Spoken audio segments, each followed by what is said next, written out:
تو آپ نے فرمایا کہ ہجرت کرنی ہے، مجھے اونٹ چاہیے اس کے لیے۔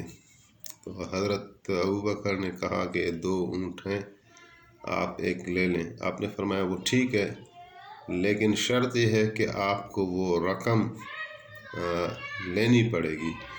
تو وہ اونٹ آپ نے خریدا حضرت ابوبکر صدیق سے۔ کتابوں میں لکھا ہوا ہے کہ یہ اس لیے تھا کہ تاکہ آپ کے اس ہجرت میں آپ کا ہی مال لگے۔ تو اس کے بعد یہ طے ہوا کہ آپ علیہ السلام نے غار ثور کا رخ کیا، اور حضرت ابوبکر کے ایک غلام عامر بن فہیرہ آپ کے ساتھ تھے۔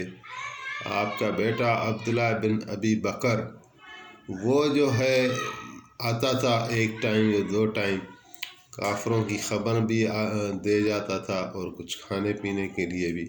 اور ایک بندہ جو ہے وہ حضرت ابوبکر صدیق نے راستے کے رہبر کے طور پر ان کی سروسز کو ہائر کیا تھا، ان کا نام ہے شاید عبداللہ اریکر لیسی۔ تو یہ چھوٹا سا ایک قافلہ بن گیا، لیکن اس سے پہلے کہ سفر کو اختیار کیا جاتا، آپ نے غار ثور میں قیام فرمایا، اور کافر جو ہیں وہ پیچھے پاگل ہو گئے آپ کو ڈھونڈنے کے لیے کہ کہاں گئے کہاں گئے۔ تو جب دیکھا نا بسترے پر چادر ہٹائی تو حضرت علی برآمد ہوئے، تو کافر حیران ہوئے اور حضرت علی سے سوال جوابات کیے، لیکن حضرت علی بہادری اور شجاعت کا سب سے بڑا نام، سب سے اونچا نام۔ تو حضرت علی نے فرمایا کہ تم میرے سے حضور کا پوچھ رہے ہو، کیا تم نے میرے کو حوالے کیا تھا؟ تو حضور کے متعلق کچھ نہیں بتایا ظاہر ہے۔ تو وہ سمجھ گئے بہرحال حضرت علی کے پاس نہیں ہے تو پھر حضرت ابوبکر کے پاس ہوں گے۔ تو ابو جہل نے وہاں کا رخ کیا، اور وہاں جب دیکھا کہ حضرت ابوبکر بھی نہیں ہے تو بڑی آواز دی کہ یہ لوگ چلے گئے، ان کو ڈھونڈو۔ اور حضرت اسما کو جو ہے نا انہوں نے تھپڑ لگایا تھا جس سے ان کا خون نکل آیا تھا۔ تو بہرحال یہ پھر پاگلوں کی طرح انہوں نے اعلان کر دیا کہ جو بھی نبی علیہ السلام کو ڈھونڈ لائے زندہ حالت میں یا شہید کر دے تو ہم اس کو اتنا بڑا انعام دیں گے۔ خود بھی پاگلوں کی طرف ڈھونڈ رہے تھے، اور اعلان کو بھی چاروں طرف انہوں نے پھیلا دیا کہ کوئی شخص بھی جو قریش سے نہ ہو لیکن انعام کی لالچ میں شاید حضور کو پکڑ کر ہمارے حوالے کر دے تو اس کو ہم اتنا بڑا انعام دیں گے۔ اور خود بھی جو ہے انہوں نے ایک جو پاؤں کے نقشے کھوجی بولتے ہیں نا اس کو، جو پاؤں کے نشانات سے ڈھونڈتے ہیں، تو ایک ایسے بندے کو ہائر کیا اور اس نے پاؤں کے نشان کو ڈھونڈتے سیدھا جو ہے غار ثور کے اوپر آ گیا۔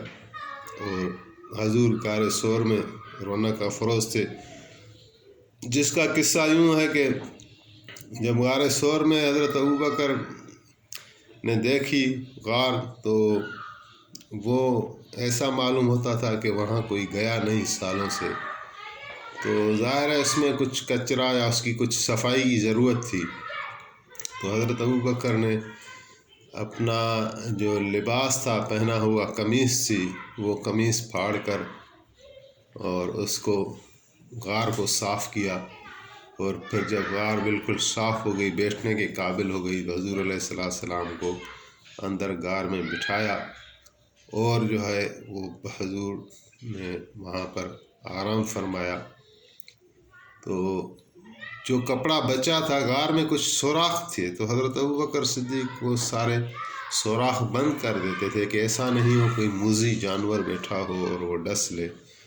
تو ایک جگہ جو ہے وہ کھلی رہ گئی، کپڑا بچا نہیں، تو وہاں پر حضرت ابوبکر صدیق نے اپنا پاؤں رکھ دیا احتیاطاً، اور وہی ہوا جس کا ان کو خوف تھا کہ کوئی اژدہا تھا۔ تو اس نے آ کے نبی کریم صلی اللہ علیہ وسلم کا دیدار کرنے کے لیے وہ نکلنا چاہتا تھا، تو ہر جگہ راستے اس کو بند ملے۔ ایک جگہ حضرت ابوبکر کا پاؤں پڑا تھا، تو وہاں سے اس کو ڈس لیا۔ تو حضرت ابوبکر کے آنسو نکل آئے، تکلیف محسوس ہوئی۔ نبی کریم صلی اللہ علیہ وسلم اٹھے، جاگ گئے اور فرمایا کیا ہے ابوبکر؟ حضرت ابوبکر کہنے لگے کہ کوئی اژدہا ہے، پتہ نہیں کوئی ایسی کوئی جانور ہے میں ڈس رہا ہے۔ تو انہیں فرمایا پاؤں ہٹاؤ، اور اپنا اس پاؤں پر لعاب مبارک ڈالا، تو اس کا درد بھی ختم ہو گیا اور اس کا ایک قسم کا علاج ہو گیا، اور فرحت واپس آ گئی، راحت واپس آ گئی۔ تو کرتے کرتے وہ کافر جو ہیں کار کے بالکل اوپر آ گئے، یہاں تک کہ حضرت ابوبکر نے کہا یا رسول اللہ ہم تو پکڑے گئے۔ تو آپ نے فرمایا ابوبکر ان دو کے بارے میں تمہارا کیا خیال ہے جس کا تیسرا اللہ سبحانہ و تعالیٰ ہو؟ تو اس کو قرآن کریم میں بھی نقل کیا ہے کہ ثانی اثنین اذ ہما فی الغار اذ یقول لصاحبہ لا تحزن ان اللہ معنا، جبکہ اپنے ساتھی کو فرما رہے تھے کہ حزن نہیں کرو، غم نہیں کرو، اللہ ہمارے ساتھ ہے۔ تو وہ خوجی ان کو لے کر آیا کہ ابھی اس نے کہا بھی کہ محمد علیہ السلام جو ہے کافروں کو کہہ رہا ہے یا اس غار میں ہے، یا پھر اس زمین میں ہے، یا آسمان پر ہے، کیونکہ نشانات یہاں پر ختم ہو رہے ہیں، آگے ہیں نہیں۔ تو کافروں نے غار کی حالت دیکھی، تو اللہ کی قدرت سے جب حضور علیہ السلام اندر گئے تو مکڑی نے وہاں جالا بنا دیا، بہت گہرا جالا بنا دیا، اور کبوتر نے وہاں انڈے دے دیے۔ تو انہوں نے دیکھا کہ اتنا گہرا جالا، یہ تو سالوں کا لگ رہا ہے، اور انڈے اور کبوتر، تو یہاں اگر کوئی گیا ہوتا تو یہ چیزیں نہ ہوتی، تو وہ اندر نہیں گئے، اور اللہ تعالیٰ نے اپنے نبی علیہ السلام کی ایسے حفاظت فرمائی۔ تو انشاءاللہ یہ بیان جاری ہے، فی الحال وقت ختم ہو گیا ہے۔